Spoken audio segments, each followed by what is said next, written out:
Au 70e jour de la guerre en Ukraine, l'armée russe a bombardé ce mercredi des sous-stations électriques dans la région occidentale de Lviv, faisant 2 blessés selon les autorités ukrainiennes. L'armée russe a par ailleurs diffusé ces images de tirs d'artillerie lourde sur des positions ennemies qui auraient fait plusieurs victimes. L'essentiel des combats se concentre toujours dans l'est de l'Ukraine, notamment autour de l'usine Azovstal de Mariupol. L'ennemi continue de mener des opérations offensives dans la zone opérationnelle orientale afin d'établir un contrôle total des régions de Donetsk et de Louhansk et de maintenir un couloir terrestre avec la Crimée. Afin de détruire l'infrastructure de transport de l'Ukraine, l'ennemi a lancé des attaques de missiles sur des cibles situées sur le territoire des régions de Dniepopetrovsk, Kirovograd, Lviv, Vinnytsia, Kiev, Transcarpathie, Odessa et Donetsk. Après 70 jours de guerre, les pertes humaines sont considérables. 20 nouveaux corps de civils ont été découverts dans la région de Kiev. Depuis que les troupes russes se sont retirées de la capitale, plus de 1200 corps ont déjà été découverts, selon les autorités ukrainiennes. Pendant ce temps, à Moscou, le ministre russe de la Défense a mis en garde les Occidentaux contre les livraisons d'armes à l'Ukraine. Nous considérons tout transport de l'Alliance Atlantique arrivant sur le territoire avec des armes ou des matériaux destinés aux forces armées ukrainiennes comme une cible légitime de destruction. Sur ces images, un dépôt pétrolier près de Donetsk est en flammes après avoir été ciblé par un bombardement. Les autorités de la République séparatiste accusent les forces ukrainiennes d'être à l'origine de ces frappes. Enfin, le Bélarus, pays allié de la Russie et frontalier de l'Ukraine, a lancé mercredi un exercice militaire surprise pour tester les capacités de réaction de son armée. Mariupol, ville martyre de la guerre menée par la Russie en Ukraine. Plus de 20 000 personnes auraient déjà trouvé la mort dans la cité portuaire.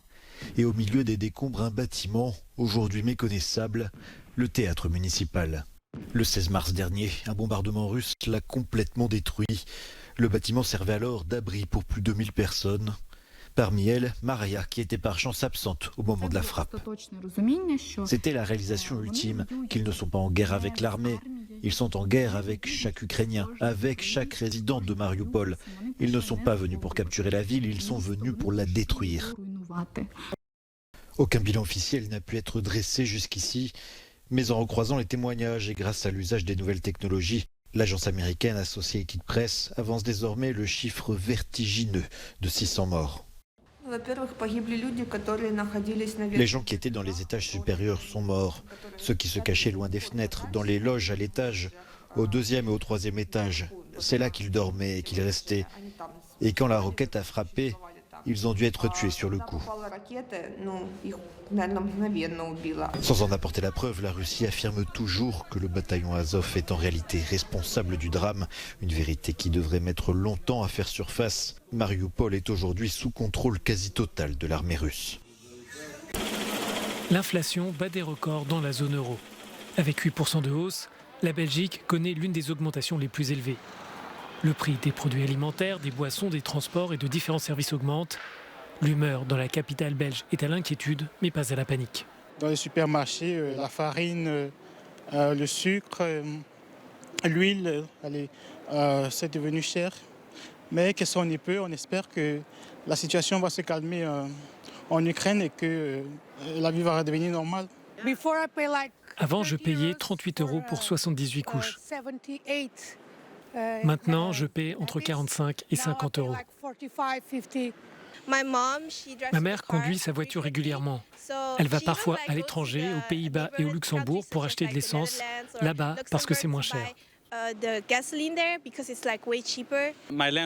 Mon propriétaire m'a dit que la location allait augmenter à cause du coût de l'électricité. Et pour les pauvres pensionnés, c'est encore pire. L'inquiétude est de voir la guerre en Ukraine entraîner davantage de pauvreté et d'exclusion sociale en Europe après des années d'austérité et la pandémie. Les ONG sont particulièrement préoccupées.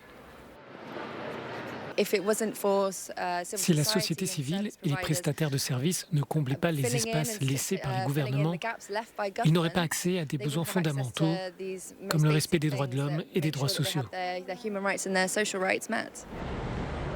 Avec l'augmentation du logement, de l'énergie, des transports et des produits alimentaires, Certains économistes soulignent que les services publics doivent apporter des réponses dans ces domaines et augmenter rapidement les salaires.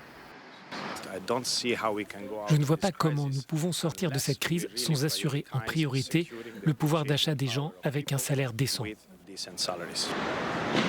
Face à cette situation, des commerçants essayent de combler les failles provoquées par la pénurie de farine dans les supermarchés en vendant des produits essentiels à prix abordable. Normalement, pour faire du pain, il suffit d'un peu de ça. Pas plus de ça ou pas plus de farine comme ça. Ça, c'est une baguette normalement. Oui, il y a quelqu'un qui est venu, il a acheté 3 paquets ici, 3 fois 25 kilos, et voilà quoi. Au Parlement européen, lors d'un débat sur de nouvelles sanctions contre la Russie, les eurodéputés ont lancé l'alerte sur l'impact économique et social de la guerre pour les entreprises et les consommateurs européens. 193 millions de personnes sont en situation de faim extrême dans le monde, selon le dernier rapport alarmant du FAO, l'agence onusienne pour l'alimentation et l'agriculture. L'inquiétude concerne particulièrement les pays de la Corne de l'Afrique, Éthiopie, Kenya, Somalie, qui souffrent de la sécheresse dont dépendent l'agriculture et l'élevage. 193 millions de personnes en détresse alimentaire, c'est un chiffre record. Sur un an, cela représente 40 millions de personnes supplémentaires. En 6 ans, le chiffre a même doublé. Ce qui est vraiment inquiétant, ce sont les tendances auxquelles nous sommes confrontés en termes d'insécurité alimentaire aiguë.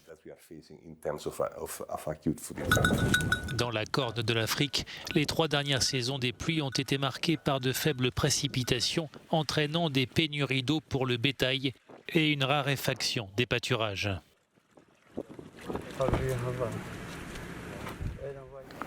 La sécheresse a dévasté notre bétail, les chèvres, les chameaux, les vaches. Il n'y a pas de débit d'eau dans la rivière et les populations souffrent du manque d'eau. Pour les experts de la FAO, l'aide internationale doit soutenir davantage le secteur agricole dans les pays gravement touchés par l'insécurité alimentaire. Le secteur agricole a été miné en termes d'investissement dans le passé. Seul 8% de l'aide humanitaire va au secteur agricole. Et il est clair qu'il faut vraiment changer cette tendance. Le conflit en Ukraine a aggravé la crise alimentaire en Afrique, alors que les pays du continent sont particulièrement dépendants des céréales importées d'Ukraine et de Russie.